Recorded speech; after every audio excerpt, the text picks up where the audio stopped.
Hey, how's it going everybody? So I picked up the new Dji Osmo Mobile 3 and was super surprised how far DJI has come with their phone gimbals.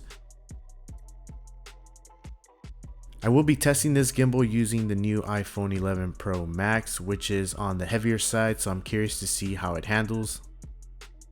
After having owned the Mobile 2 for some time now, I can honestly say as of now that the Mobile 3 is well worth the upgrade if you plan on using your phone for daily video recording.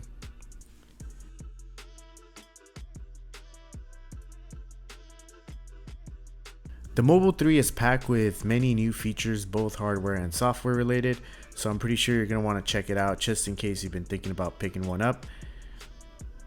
First, I'll talk about the hardware. The main improvement would be that you no longer have to remove your phone and rebalance in order to get from portrait mode to landscape mode, or vice versa. You can simply use the M button to achieve this. This new design also helps you access your charge port so you can charge your phone while you're using your gimbal, since the Mobile 3 is pretty much a big power bank. This by far is my favorite feature, as it was something I always struggled with when using my Mobile 2.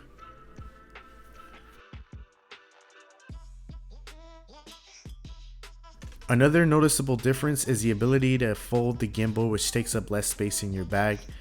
This new design also helps keep the gimbal intact to prevent any of the arms from breaking or getting caught. As you can see here, the Mobile 2 is a bit annoying to carry around without its case, as it just wobbles around freely. In my experience, I noticed that I tend to use gear that is easier to set up, which is the main reason why I leave the Ronin S behind when I'm going out for a casual shoot.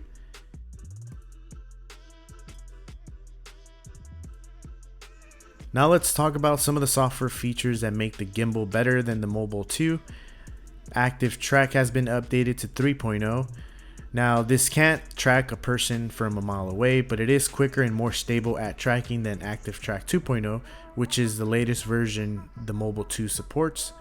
Mobile 3 also has a standby mode, which helps you when you need to preview your footage or answer a text without having to shut down your gimbal. This can be done by using the M button, then folding the gimbal down. Now this feature might not seem like a big deal, but it is something I struggled with when using the Mobile 2, and I'm glad there's a feature dedicated for this.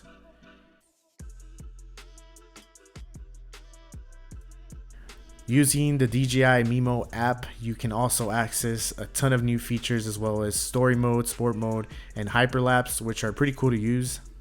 The iPhone 11 Pro has a pretty good camera as well as other phones on the market, so if you're interested in recording video, whether it's for YouTube, Instagram, or just personal use, I highly recommend using a gimbal like this one. This to me is probably the best one out there because it's so easy to use and it comes with a dedicated app that can kind of help you be a little bit more creative using those story mode, sport mode, or hyperlapse, or any of the other features that you can find in the app. This video isn't sponsored or endorsed by DJI or any other company. I bought this with my own money and just wanted to give you guys my honest opinion. With that being said, if you're interested in winning my old Osmo Mobile 2, make sure you're following my photo/drone page on Instagram at PhotoDroneWorks, and leave a comment on this video letting me know what phone you plan on mounting on this gimbal. Make sure to leave your Instagram name as well so that it could be easier to find you. And thank you guys for watching, and good luck.